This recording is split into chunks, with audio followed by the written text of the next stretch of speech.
Ibra di testa, Tonali, gol! Sandro! Meritato! Sandro! Gol! Hello everyone and welcome to another episode of the SempreMilan podcast. I'm your host, Ollie Fisher, joined once again by Anthony Torgrud. What's up, guys? Glad to be back. I'm in Madison. Hey, Happy to be got here. the point right this time. I mean, it's not that hard to fuck it up. I know, going down, that's the It's easiest just directly point. underneath it, just, you know. Yeah. Damn it. He says. Damn it. Right, so that's one for the YouTube listeners, isn't it? Everyone on Spotify is thinking, what the hell's going on? Yeah, boys, okay, so this is an interesting phase in the summer where, like, you know, the window hasn't really opened yet. Not a lot's going on. The players that we think that we've signed already haven't actually yet arrived for medicals, so we can't really dive in on them just yet. We're still enjoying the Scudetto celebrations, don't get me wrong. So we thought it was important to do one more thing to wrap that up. But realistically, this episode and potentially some in the future is going to be a lot of talking through transfer rumours and other stories that are linked to the club until we get some more concrete stuff on, obviously, the playing side of things. There'll be like the fixture reveal and stuff, which we'll be able to talk about. Hopefully get a couple of guests on over the summer as well. That would be cool. But yeah, in the meantime, we're just kind of plain sailing through these episodes, and I'm going to do my best to keep them nice and concise and without too much waffle, but we know I struggle with that. So, boys, what I thought would be fun to do as sort of the last way to tie up the 2021-22 season after we went back through and did our player ratings and did a quiz last week. Go and check that out if you haven't already. It was a very fun one. It went down to a tiebreaker. So yeah, if you haven't watched that, go back and watch it. American relations were pretty tense in that. And I thought that we'd go back and look back at our predictions as another way to initiate group bonding. So this should be fun because some of us were absolutely way off. Mostly AJ, to be honest. I say some, but I think all of us Wait, were. so Yeah, you went back and I'm not listened sure to that that- pod? What? Did you go back and listen just to get our predictions? I've got the written. So you didn't article. write me or Maddie in the written article? Did I not? Can you remember No. what you said? I mean, So I how don't do you want know to that he share got what it I so said. wrong if Yeah. you didn't even... He's just talking shit. I I did. mean, I know No, what I my remember- top four was, and it wasn't good. So I think- remember. I remember most of them. I think. that I you did said. Atalanta, Milan, Juve. you had What? Atalanta winning it. Yeah. Yeah, he did. He said Atalanta to win the league. I remember that. Milan, Juve, Roma, Inter. I think the reason I remember them as well is because we spoke about them in the chat, and it drew quite a lot of Yeah. ridicule for obvious Well, reasons. We should also preface that we made our predictions like 3 days before Ronaldo left for United. So that was factored in. Yeah, to it was a my week. predictions as well. Yeah. It was basically mid-August that I collaborated them all together.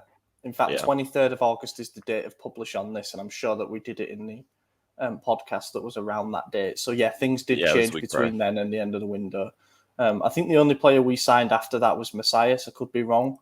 And But I that think was a difference maker. Yeah, he really was. Actually. You know, absolute gem of a find he was.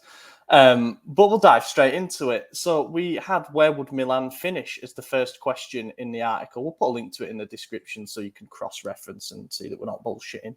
But I put us to finish third. I thought that the squad hadn't really upgraded, and I thought that other rivals had possibly upgraded their squad. I thought Inter would be pretty strong, and I thought Juve would do better than what they did under Allegri, which will become apparent when we talk about other finishing places. But yeah, I put third. I wasn't as optimistic as others, but I was somewhere in the middle in terms of where everyone else went. Yeah, I actually went fourth. I thought we were still riding that, like, I don't know, Ibra mentality high from the previous season. So I thought second was kind of overachieving just because we only secured it, you know, on the final match day, and we were potentially finishing fifth at the start of that day. So, you know, I just took that into consideration and thought the only way up from last season would have been first, which obviously we ended up getting. But in my head at the time, I was like, I don't think we're going to win the title. And I think that's most people probably were under the same impression. So I don't feel too bad about it. But in hindsight, fourth was not a good shout. Yeah, I think we all wanted to win the title. We just didn't think that the players were like ready to compete, for that. Yeah. With We that wanted pressure. to be realistic. We didn't want to pretend we were better fans just by saying we were going to finish first or something. Right. But I said second. I don't know why I picked Atalanta to win it. Me either.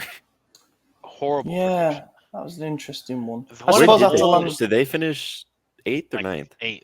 8th. One of the other podcast hosts also projected Atalanta to win it. Yeah. Who's that? Someone else who used to be on the pod. Oh, right. I've just got a list of them here. I've got Isaac has us finishing second. Ahmed picked us to win. No, well. So fair play to him. Jan said that we'd finish second. That's what his head told him. So fair enough. Ivan said that we'd finish second. Maxi said we'd finish third, and Rohit had us second. So basically, a lot of people picking us to finish second. You can't say that they were massively wrong on that, but they were wrong. Scudetto winner then was when things kind of unfolded for the majority of us. Isaac picked Atalanta as well, so you were not alone on this. Man, That's so weird. that was really. What did they do that impressed you guys? I just know like they've been competitive in the past. Like, didn't they finish second a few seasons ago? They And finished third higher. last year. They arguably should have finished second in 2020-21 because we tailed off and they hit a really good run of form. But well, then Inter going finished into that second, like a final point game- behind Juve the year that the year prior to Inter winning. Yeah. So 3 seasons ago. So Atalanta must have been 3rd or 4th. Yeah. I picked Juve. I thought Inter would still be up there, but they lost 3 key pieces in Hakimi, Lukaku, and most importantly Conte. But I thought Inzaghi would be a good replacement, so I had them as like the top 2. But I picked Juve, and I honestly thought they'd get a better bounce at the start from Allegri. Those first 3 games are ultimately what cost them. They only got 1 point from those first 3 games, I think, and then from then on they were right up there in terms of points pace. So they might be there to look out for next season. I think they still will be. I mean, I had them first for the same reasons at the time. They still had Ronaldo going into what was going to be a critical year after losing the title, bounce back, whatever, motivated Ronaldo, whatever you want to call it, some bullshit there. But also getting Allegri. League next year. Say that one more time? He won't even be in the Champions League next year unless he know. leaves. Yeah, he probably will, honestly.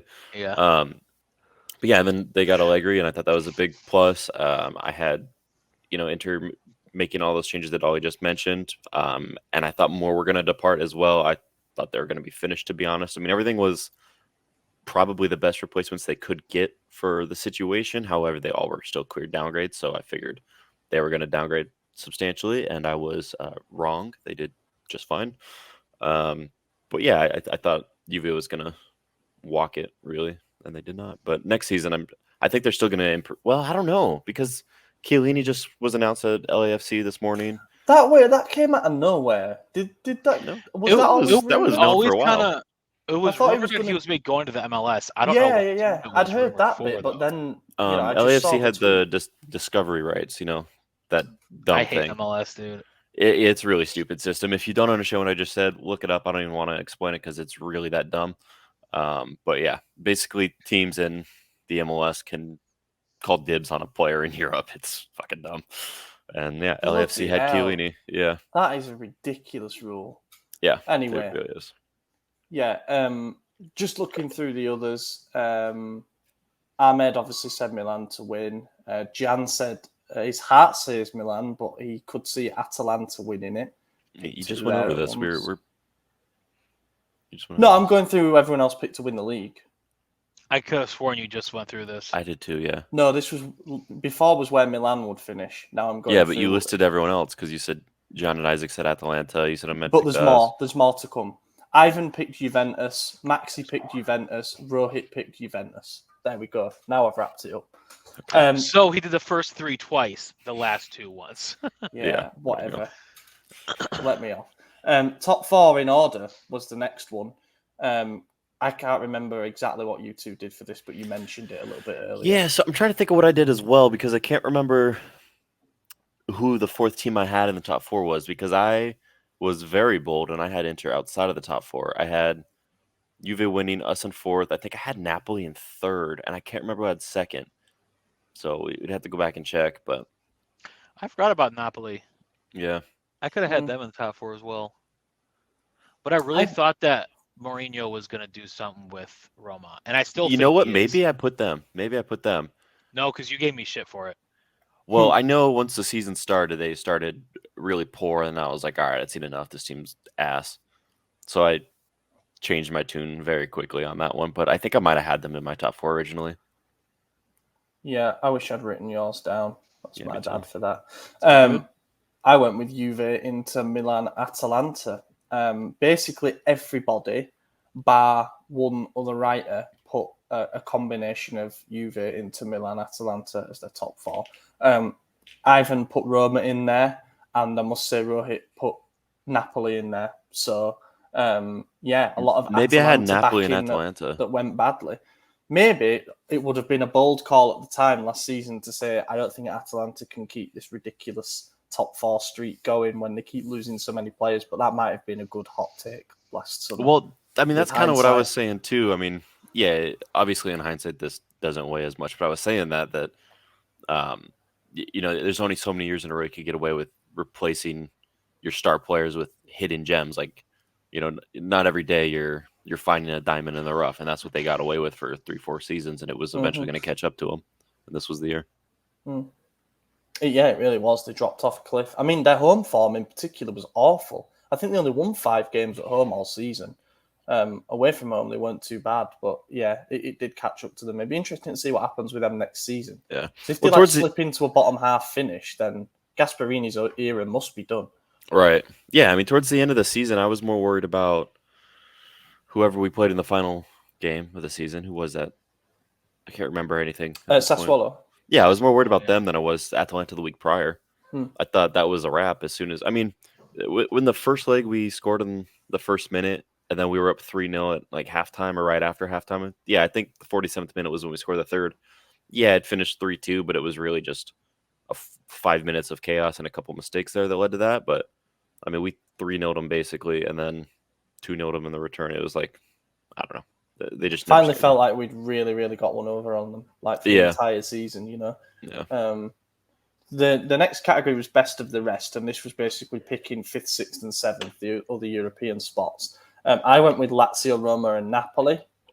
So I know I picked Inter outside the top 4. So did I. Yeah, I had Lazio, Inter, and probably Atalanta as the other one then. I probably had Lazio or Inter, Lazio, Napoli. I feel like it's kind of gone under the radar that Lazio finished 5th. They seem to be like 7th or 8th all season, and then they put together a good run to end the season. And Wait, they finished 5th? Yeah. Them and Roma finished a point apart in the end, but they were still 6 and 7 points respectively behind Juve in 4th, so quite a gap to bridge, and it was wider than that at some points. But it was Fiorentina who finished 7th, and nobody mentioned them at all. I mean, Maxi actually said Fiorentina might have a chance with Italiano as their new manager, but he didn't actually name them in there. So, but yeah, they kind of snuck in under the radar. They had a good season, lost Vlahovic halfway through. Obviously, they used his goals through the first half, but they were always a dangerous team. They always had goals in them. So fair play to them for finally cracking the top 7. Good on them. We beat every team this season except for Juve, right? We drew with them twice, and then everyone else we got at least one win. That's right, yeah. Yeah, okay. That's the first time we've done that since... Well, the year prior, we beat every team. Oh, did we? Yeah. Oh, so we're worse. We did worse, yeah. I mean, 2 draws against Juve, but... And we had injury crisis during those, and we changed formations in the first one. And then once we switched back, Rebic immediately scored to equalize, so... And we should have won that game away at Juve as well. Definitely. Kalulu would have scored, cult hero, instantly. Can you remember what you guys said for the relegated teams? I think you picked Genoa, didn't you, for it to finally be their year? Yeah, I did. Yeah, so that was a good call. No, I did not pick Venezia only because I wanted them to stay up. I think I picked Spezia, Genoa, Venezia. That sounds right. Yeah. Yeah. I know that there was others of us who picked Spezia because I picked Spezia, Venezia, Salernitana. So not great. Did I pick Salernitana? Who? Oh, it was Venezia, Genoa, Cagliari. Yeah. Wow, Cagliari's down. I like that too.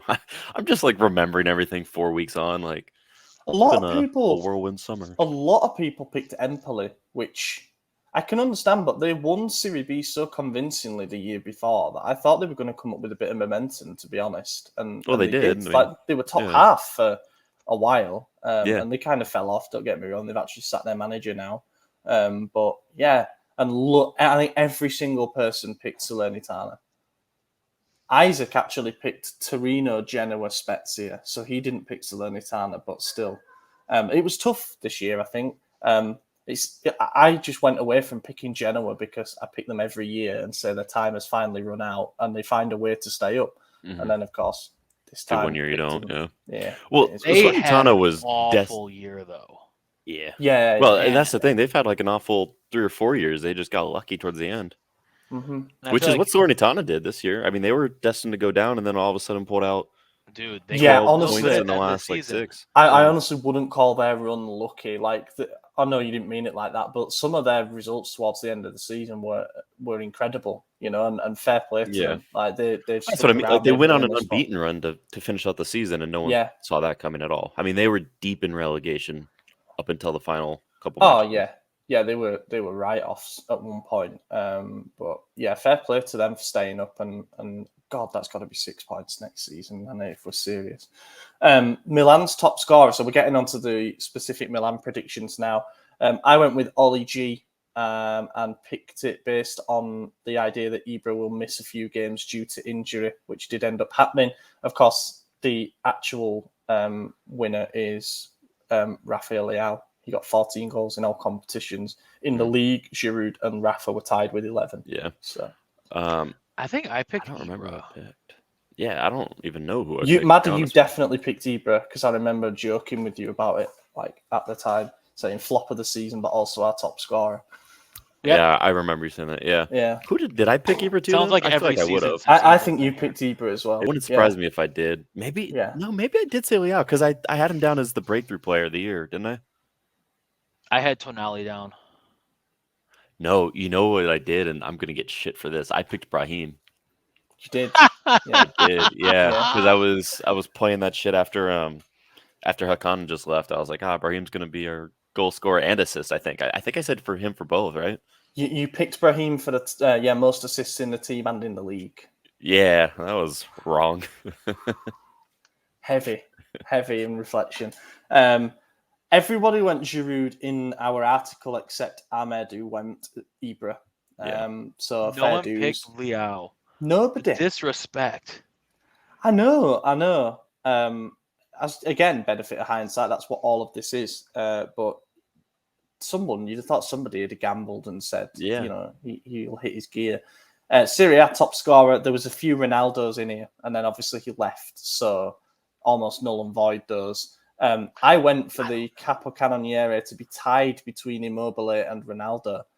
So Half right. cancel Ronaldo out, and I suppose I was right. Yeah. I mean, Immobile was the easy pick. He wins it often. I think there was a graphic in like since the 2009-10 season, the Capocannoniere was never won the league. It won it once. It was Ibra's season. No, it was before that. It was an Inter player in 09-10. I can't remember who. Vieri? I can't remember who it was. It's deep in my tweets from a long time ago. I could find it if it's really that important, but it's not that important. It's Inter. Not. Diego Milito, that'll be it, won't it? Probably. Yeah, it might have been. I forgot about Yeah. him. Yeah, I mean, I couldn't hate him. Even though he played for the enemy, I thought he was a really likable player. More so than That's that how I Rat felt Palacio. about Wesley Sneijder and Yeah, exactly. Diego Yeah. Forlan. I loved Forlan, man. He was so good. Schneider, that season that he got in Ballon d'Or contention, was absolutely unplayable. I just imagine a player of that mould in our team now. Oh, God. Unreal. Right. So, yeah, and then there was a few shouts for Vlahovic, which was fair. obviously him switching teams midway through the season, I suppose, could have been both a blessing and a curse. It actually slowed his scoring rate down, though, in the end. So yeah, the decent amount of. That's hilarious. Sorry to interrupt. It was Zlatan on Inter. Oh, was it? Yeah. Okay, Yeah. that would make sense. Yeah. But yeah, What a Immobile's- snake. Immobile was top scorer 1, 2, 3, 4 times since 2013, and ain't win shit with that. So it's because he's a flat track goalie. If you look at what who he scored against this season, he got 2 goals against Inter, 1 goal against Milan, and no other top 6 sides. Yeah. It's like, well, what's the point of this guy? He's not good. No one wants to build on that. Okay. No, I'm just looking at our stats here. Did Leao end up on 12 goals for the season, or have BBC Sport got this wrong? They got it wrong. He was on 11. Yeah. He finished. Yeah. He definitely got 11 in the league. Yeah, unless they're counting the cup or they're counting UCL because he got 1 in there. The fact that we won the league and our highest league scorer had 11 goals is shocking. But we had 2 at 11. We had 4 players over 10 in double digits, right? We had at least 3. No, Zlatan didn't get 10 in the league. No, he 9, didn't. huh? Zlatan got 8 in the league. Was it 8? I thought he had 9. But still, that's crazy. Yeah. Yeah. It was just we had so many different goal scorers. Mm-hmm. Yeah. Most assists, you went Brahim Diaz, as mentioned, AJ. Maddie, what did you say? Can you remember? Either Brahim or Leao. But I was hating on Brahim at the beginning of the season, so I don't know if I picked him. Yeah. The answer was Leao. He ended up with a double-double in the league. And I went with Ante Rebic. He How'd that played work? So 5 that's games. my first howler. That is my first howler. Not even any defense that I can jump to for that, apart from maybe if he'd played more. But that's it really. Yeah. So going back to Maddie saying, it's crazy we didn't score that much. Like, I guess the adage of defense wins championships is true because we had the best defense in the league, least goals conceded, but we only had the 3rd best attack, and it's by a shockingly large margin. Like, we had 69 total goals, and Inter was in first with 84, and then Napoli 70. No, even worse. Lazio had 77, then Napoli 74. So we were 4th best attack. To put that into perspective, Udinese was in 12th. Defense was first, I said. Udinese finished 12th, and they only had 8 less goals than us. Udinese were weird, though. I think they scored 4 in multiple games during the season. Yeah. Including a 4-4 draw against Lazio, and then they won 4-0 away at like Cagliari and stuff. Yeah, they're a weird side. The other most assists, there were a few shouts for Brahim. Ivan picked Rebic or Leao. Ahmed said Leao. Just a bit all over the place, really. But fair play to those of you who said Leao. Most assists in Serie A. This might be a tougher one for you guys to remember, but I went with Federico Chiesa, and then his ligaments snapped. So that was a good shout, though. He was having a great season up until that point, annoyingly. Do we know if he's going to be back for the start of next season, or is he still? Yeah, he will. Okay, I wasn't sure if he was like getting back to fitness or not, or if he's still going to be out more. I think I threw Brahim down for all this, and wasn't it Hakan? I'm going to check that. I think it might have been. Hakan definitely had a better season. Mm-hmm. Yeah, undoubtedly he had a better season, but he also played, or he took a lot of penalties. There was that as well. He also didn't win the league, though.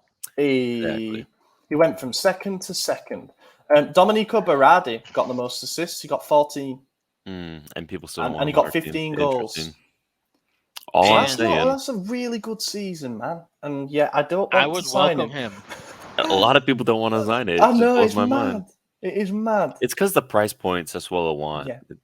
And he's 28 and he's never done it. Hey, what's wrong with 28, man? 28's the new 24. I'll take Milan... That 31's the new like 28, so. No, nothing over 30 falls into that category. Sorry, mate. Milan's player of the season. I went for Teo Hernandez. He did okay in the end, didn't he? He got goals and assists, but it was going to have to be a really good season for a fullback to win player of the season in hindsight. Who did I pick? I can't remember. I picked either Tonali or Mike. 'Cause That's I the love two I was thinking. goalkeepers. I think you So, picked Mike. Me? Yeah, All right. I think. And I mean, after looking at our defensive stats, you could argue he was. Yeah, definitely. Isaac, Maxi, and Ahmed all said Kessie, and then Gian and Rohit said Tamari. Not a single shout for Rafael Leao. Yeah, So that happens. yeah, when nobody had picked him as the top scorer, I suppose, yeah, by filtering it out, that was what was going to happen. Milan's breakout player of the season. This one I did pick Leao for. Yeah, I think, yeah. And Yeah, I think a lot of people did, actually. So you can have that one. I mean, it might be Kalulu, given that Leao won our actual player of the season. Well, I So think maybe that. the breakout has to be different. I don't know. But yeah, Leao is a great shout for that. I think, Maddie, did you pick Daniel Maldini Yeah, As what? he did. as the breakout player of the season? I think he did. Yeah, I think he did. Loads too. of others Or- did as well. Or Tonali. You might have picked yeah. Tonali. I know you're a big fan of him, Yeah, as we all are. Isaac But I picked- also am a huge Maldini fanboy, so like Yeah, I I could've feel gone like you either did one. pick Maldini, but I mean, if it was four then I'd others be did shocked. as well. So you weren't alone there. I picked Matteo Gabbia. I predicted us to have another defensive crisis, which did happen. And then I predicted him to get games, which did happen. Look, he wasn't awful. But I don't really know how, in hindsight, he could have been the breakout player of the season. He wasn't going to displace anybody else. Obviously, will be remembered for having a really tough game against Fiorentina away against Vlahovic. But overall, he wasn't terrible. But yeah, not close to breakout player of the season territory, really, sadly. And that's it. So, let us know your thoughts on those predictions. Some good, some really bad. But yeah, we'll do the same again next year because they're always fun. And I like going back to check how wrong/right we got them. Talking points, it is time for then, boys. So basically, this is just going to double up as the Mercato Rumours segment of the show as well at this point, because that's what most of the talking points are. The first one, I suppose, is that Newcastle are going to offer 158 million euros for Sven Botman, or whatever it is that they're going to offer. There was a bit I'm of sorry, exaggeration what? in that. Okay, I was like, hold Oh. the fuck. No, but apparently Sky is saying that they are offering 50 million euros. Yeah. So I say good luck in Newcastle to Sven Botman, because Yeah, we I cannot mean- come close to that. The Look, worst he's part worth about every this penny of that, is but- Newcastle fans are going to be relentless about how they got a player over us. Yeah, Yeah. no. Yeah. Congrats. Because like But that's they didn't we'll get. still beat them 10 out of 10 times. You know. But the thing is, they're not getting a player over us. Leal's accepting a higher offer. That's it. The Because the player players- wants us. Yeah. Yeah. And he's made that clear. He said it multiple times over. So it's like, are you really getting one over Milan, or are you just Or you forcing the wasting player money? somewhere against their will. Yeah? Like, Yeah, and the reality is, he's worth every penny of the 50 mil. You know, I'm not Do you like I don't think. Yeah, I don't think that's a ridiculous fee. When guys like Harry Maguire are going for 80, whatever it was, when there was a few other big money center backs, I think Botman's right up there with all of them. So I have no issue with that. I think he's worth it. And if we could drop 50 mil on him and have money to get everything else that we still need, then I think we would, because he's right there. He's going to be one of the elite for the next half decade to a full decade, I would imagine. Yeah, he's 22. It'll be a decade of Botman dominance, and that sucks that it's going to happen in Newcastle until his contract runs out, and then he's going to walk because they're not going to win Newcastle shit. as well. He might be looking at Newcastle as a bit of a stepping stone club. Like once Yeah. he shows the rest, He of the knows that Premier they're going to League how get a good ton he is. of attention. I mean, that's Yeah. after that takeover. But the reality is, look at the Premier League this recently in recent history. Guaranteed for top four, you have City and Liverpool. They're not going anywhere.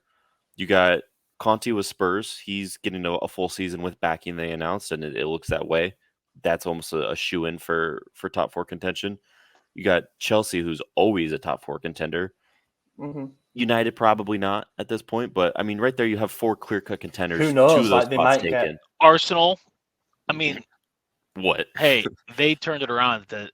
They started real bad, and then he turned it around. If they did not start so bad, they would have finish top. Yeah, four. but they were in pole position and they bottled it. You know, Yeah, and that's what Spurs makes it started even funnier. even worse than Arsenal did, and they I think actually Arsenal finished were bottom for the Arsenal were first couple bad. of weeks. Yeah, they Yeah. were really struggling. But still, I Yeah. mean, the thing with United, I suppose, is that they will always have the money to make big signings, and also they might get something out of Ten Hag as a new manager. But They yeah, might, or they need more time with him. Like, yeah, most new I'm managers guessing, either immediate effect or super delayed effect. It might be like Gianpaolo. It took a while. and I they've feel got like to stick with him. Sorry. They don't really Yeah. have a Gianpaolo choice. took a while.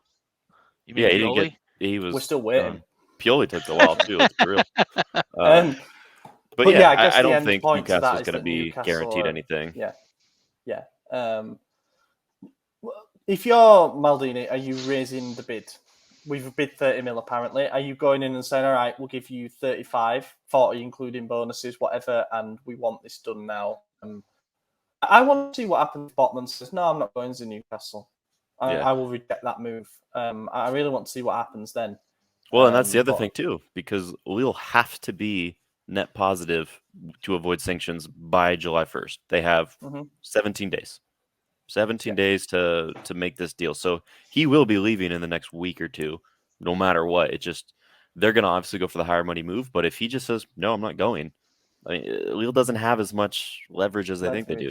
It's really coming down to the player and where he wants. So that's probably why Maldini's talking directly to the player so much. If he could convince him, then yeah, he might go for it. But if we do raise the offer, look like you said, 35, 40 with bonus, then yeah, it'll go through. It'll be a done deal. So it just comes down to, do we want to spend that, and do we have enough to still reinforce the other areas? Because we're looking at 30 mil for CDK. We're looking at a winger who's going to be 20 to 30.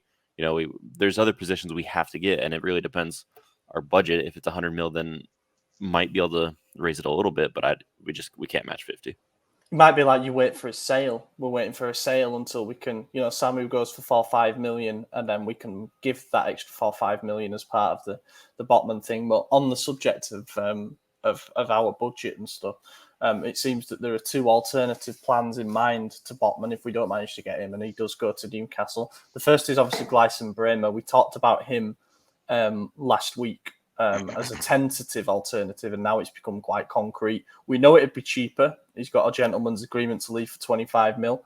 We know that there'd be the possibility of including a player going the other way. Who that might be, we don't know, but Pobbega's an obvious candidate. And we know he knows the league. He might be 3 years older, but he was voted the best defender in Serie A for last season.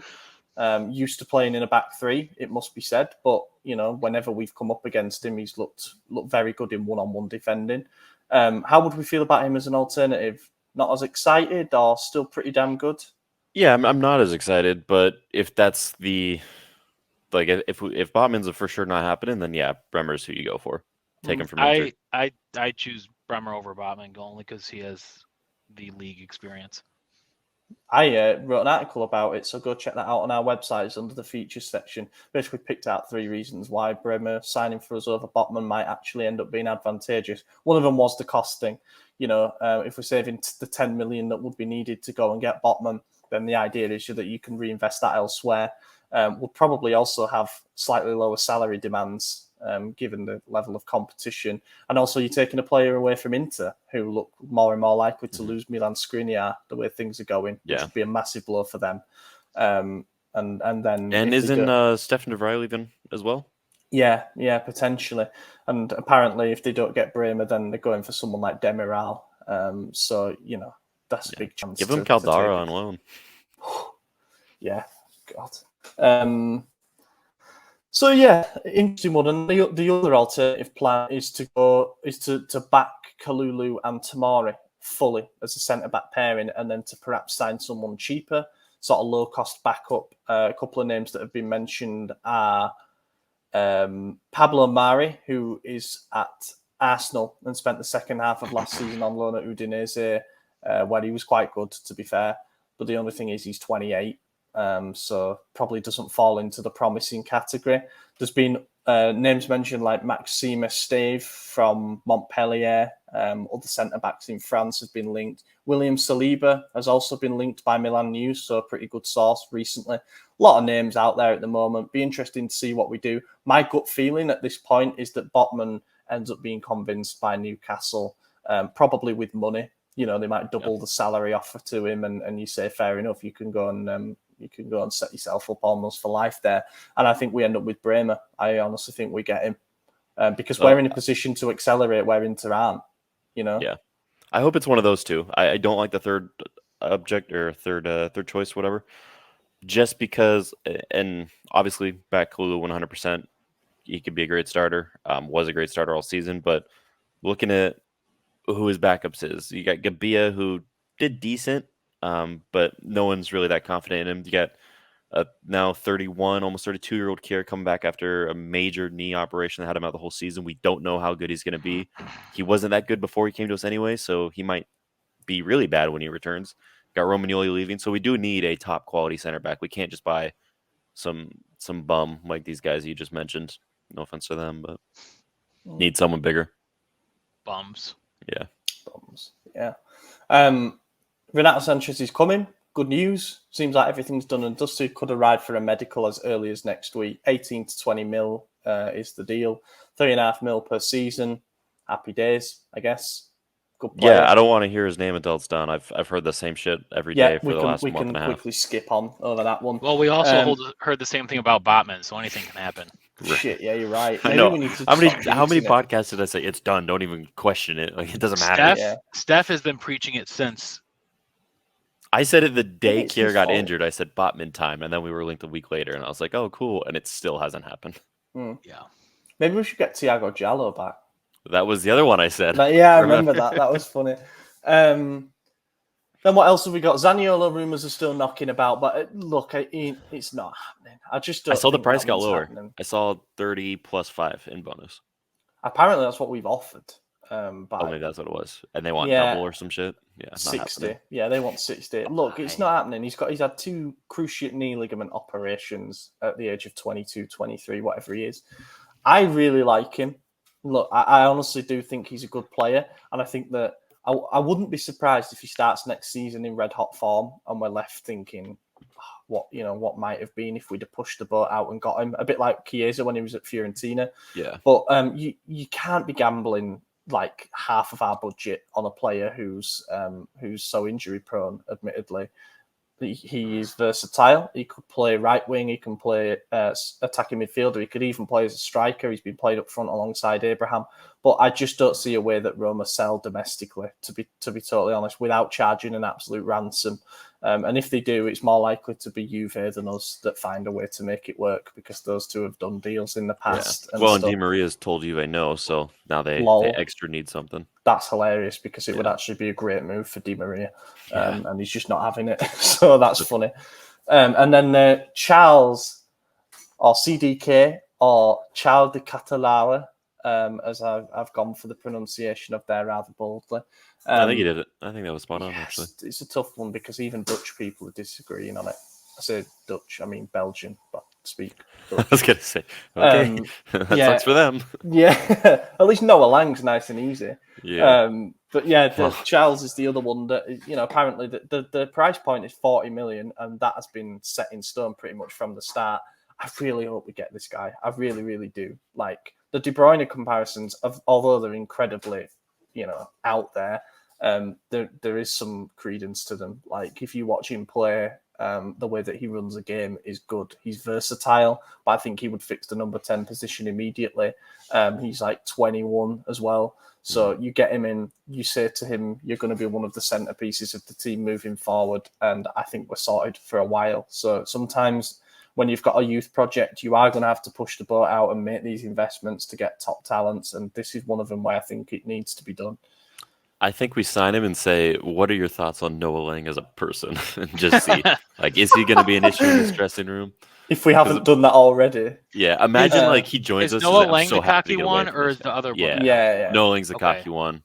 And then CDK looks like Kaká, and so in my head, he's old church boy. CDK is his initials. I was like, what is this guy's initials? Yeah. All right. And as for Noah Lang, well, it sounds like we've got everything wrapped up, ready to go, but we're just waiting. Well, there's that rumor that we did sign him, but then the new management, and I'm like, that's bullshit. It's not real, so just ignore that. Well, it sounds like there's been a pretty seamless transition whereby Redbird have said from the start, keep negotiating what you're doing. Exactly. And when we come in, you can just finalise it. Origi will be arriving soon. The Scamacca rumours won't go away, but they're all from Gazzetta. So There's I a think that's PSG rumor for him too. Yeah, I think that would be good if you went there. Just look, I wouldn't hate us signing him because I actually think that he is a good centre forward and he's young and he's got a lot of room to grow. But it's a lot of money again for a domestic player. You know, Sassuolo are going to have to be careful because they're going to piss a lot of their players off if they stop them from getting moves because every single player with any value there is 40 million. Berardi, 40 million despite being 28. Junior Traore, 30 million plus, you know, despite playing however many 15 games last season. Same for Raspadori, same for Scamacca, same for Fratesi. Like, there comes a point where the league and the directors within it need to take a look at themselves and say, why are so many Italian players looking at going abroad? Or why are they failing to develop in the scheme of the national team? And it's because they can't progress up the ladder within Serie A because so many of them are blocking deals by putting ridiculous price tags on them. Yep. Well, it's because they're trying to keep market value. Yeah, they're trying to do what England does. The problem is the clubs don't have it. Sassuolo are a particular case as well, I suppose. Like Fiorentina, unfortunately, bend over for Juve every time one of their players it ends up in their sights. That's sad. And Sassuolo are a bit different in that sense. But yeah, I just avoid them. You know, if they're going to be asses about it, you're not going to get 40 million for Domenico Berardi. You're just not. Yeah. Like, he's got 4 more good years in him.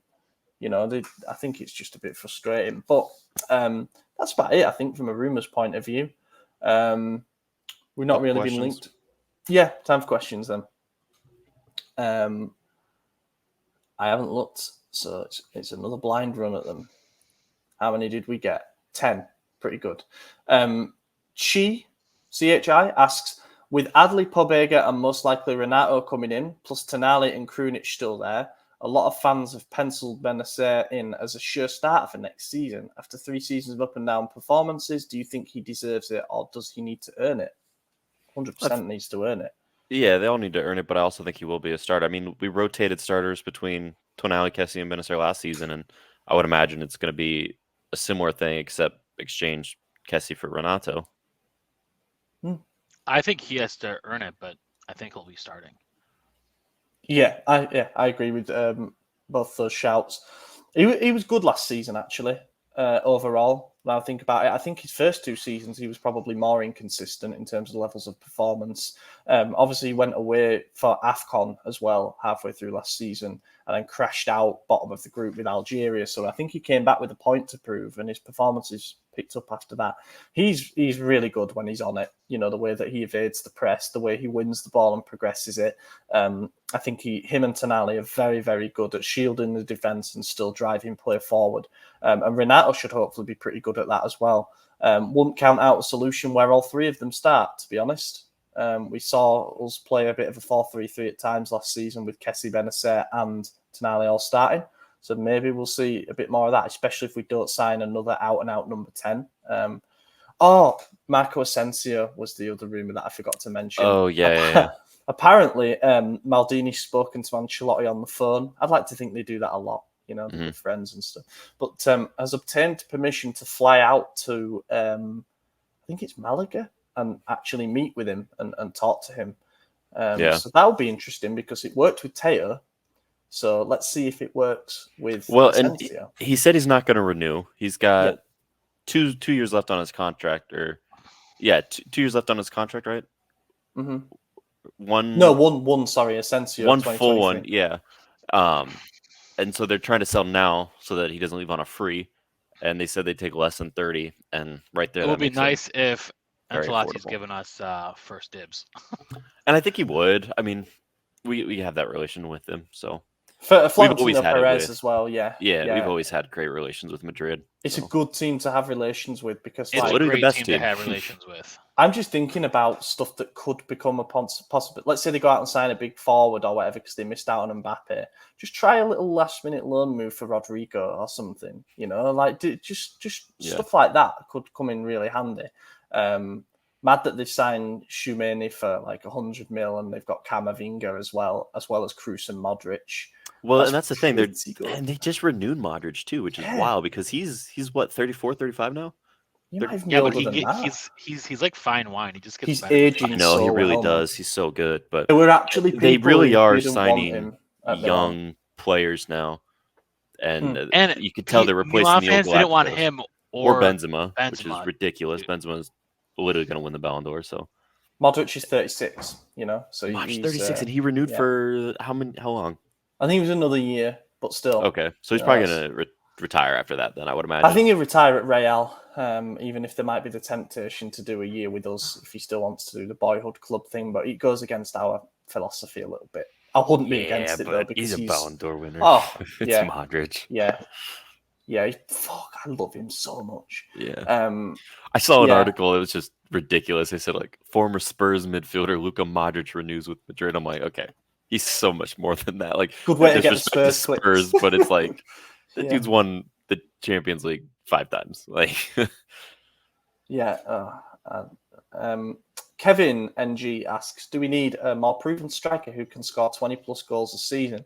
I feel Giroud, Zlatan, and Lazetic and Origi all will not give such output. Well, hey, if they each score 5 goals, that's 20 goals. Yeah, we replace it in the aggregate. No, that was fine. Well, I mean, I have that bet with Maddie that Origi does get 20 goals. 20. Will Giroud get 11 again, though? No, I don't think Giroud's going to play nearly as much. I think Giroud played as much as he did because of Zlatan's injury and the fact that Lazetic is not a real player. So yeah, he might not. He doesn't exist. I mean, have we seen him? I've never seen him. He doesn't exist.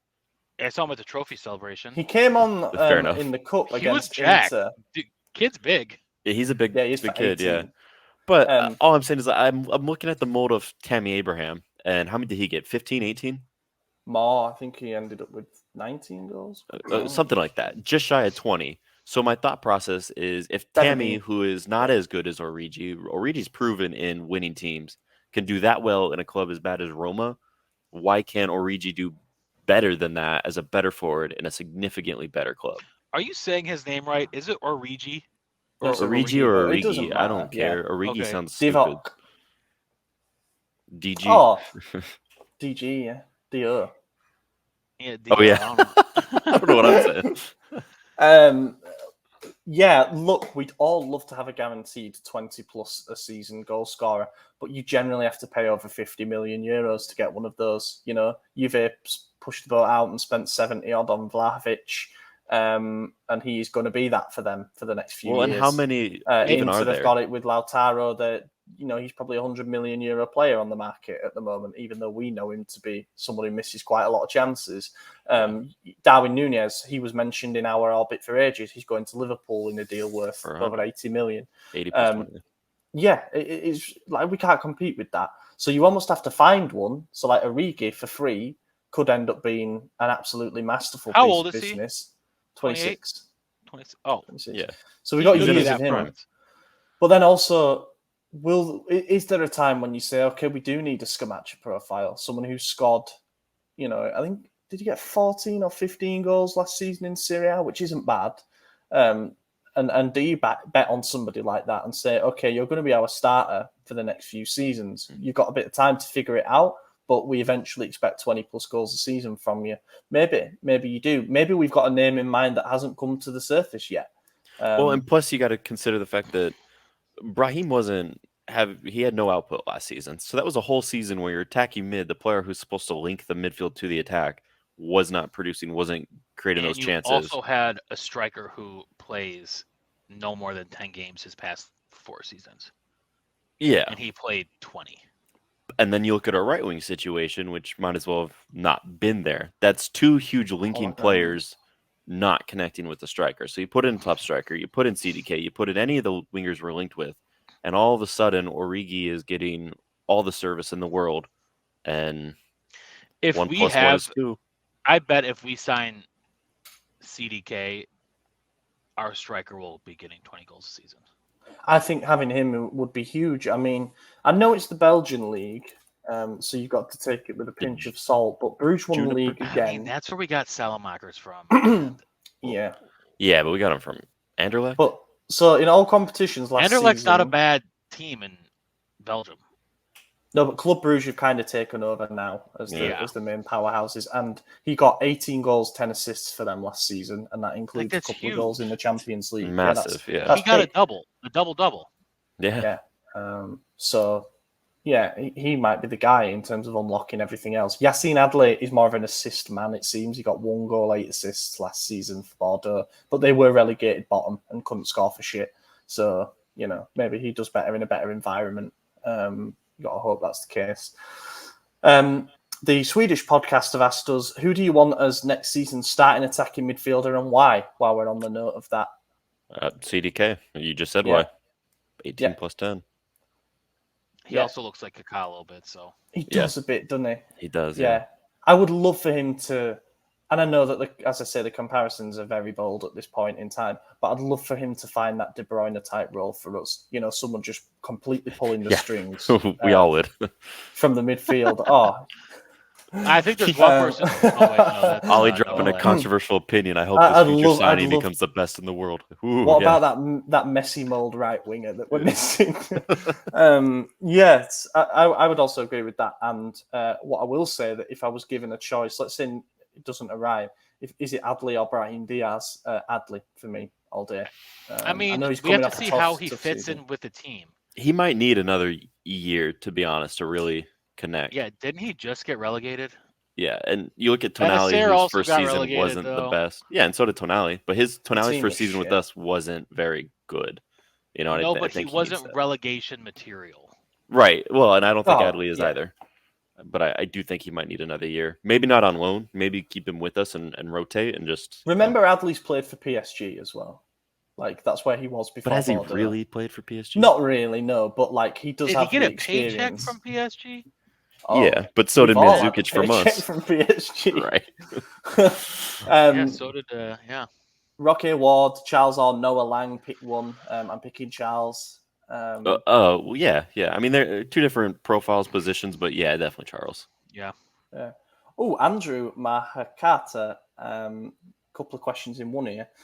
The stadium, we really need it. That's a statement, and I totally agree with it. What is Pobega's best position? I watched him play twice this season, so I have no idea. Yeah. He's a box-to-box midfielder, which is why I don't think that he fits in with our plans totally at the moment. I know that, look, I hope to be totally wrong on this, and I might cop flack for this in the future, but I just don't see him being all that conducive to the way that we play. He's quite slow. He's not massively technical. He's good physical body to have in there. When he went up against Kessie in that fixture earlier in the season... I would say, did you just describe Kessié as a player? Well, that was it. When they had that battle earlier in the season, they actually, really went at it. And you could maybe argue Pobega came off better. But I don't think he'd be a starter at all. So Kessié was not technical, and he was slow. He also didn't have a great season till the end of it. That's true. But, Pobega is not Kessie's replacement, ideally. Yeah. I do think his best position, Pobega, this is box-to-box midfielder. We don't currently play with one. I would not have him as an attacking midfielder.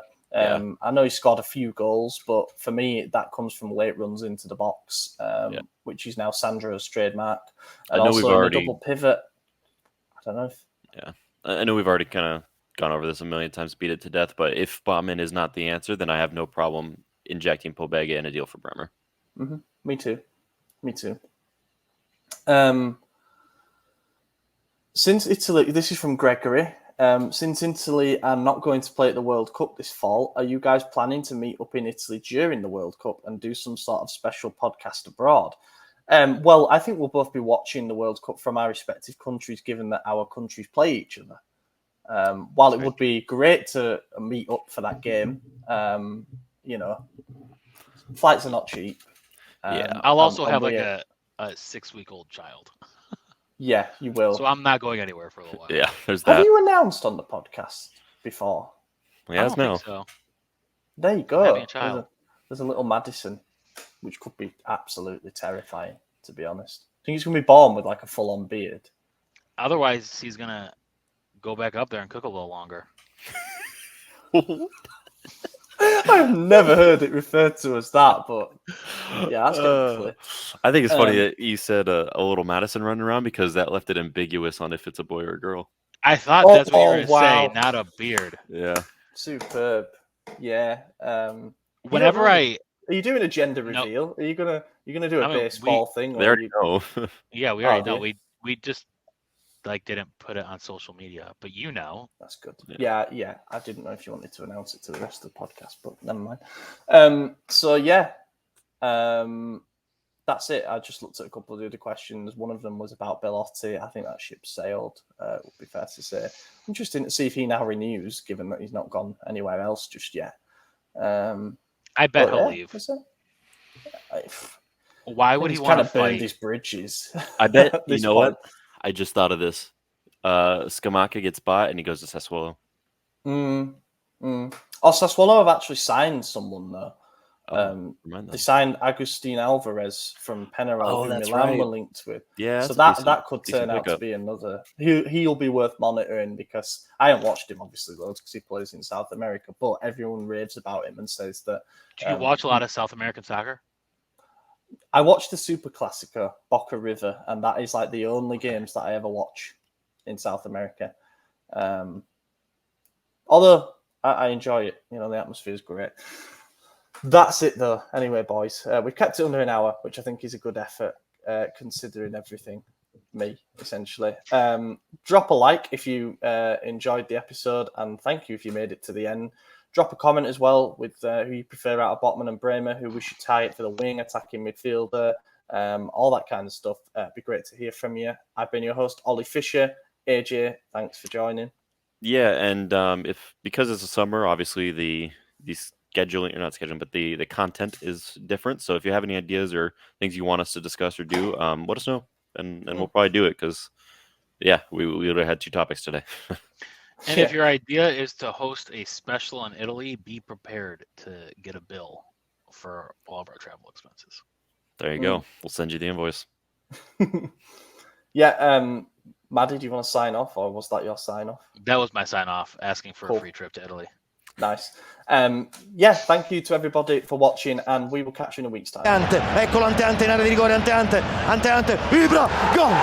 Vediamo se è buono, ce lo dà buono, ce lo dà buono, ce lo dà buono.